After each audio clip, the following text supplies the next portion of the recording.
ஆள்கிட்ட போய் கேட்கிறேன், 10ஆம் நம்பர் பஸ்க்கு ரொம்ப நேரம் பண்ணிட்டு இருந்தீங்களே, அப்புறம் என்ன செஞ்சீங்க?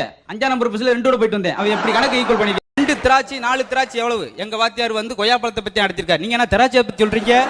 கணக்கு சேர்த்தா ஒண்ணுதான். அது என்ன திராட்சைனா கொய்யாப்பழம்னா மிரண்டார். நீ வாத்தியார் பார்த்தா, அதாவது பல்லு இல்லாதவனை கூட பார்த்துடலாம், நாட்டுல செல்லு இல்லாதவனை பார்க்கணும். அப்படி அநியாயத்தை கண்டுபிடிச்சிருக்கான்.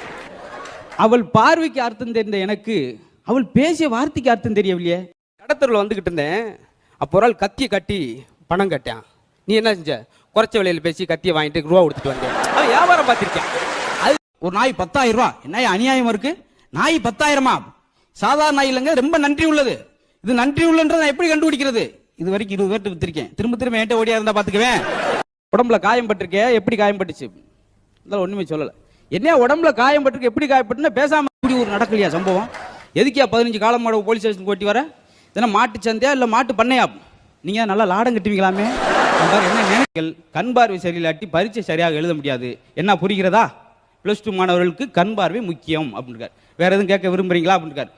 ஒரு பையன் எந்திரிச்சு, சார் இது 7வது +2 வந்து அங்க இருக்கு சார், முதல்ல நீங்க கண்ணை சரி வாருங்க, எங்களை போட்டு ஏதாச்சும்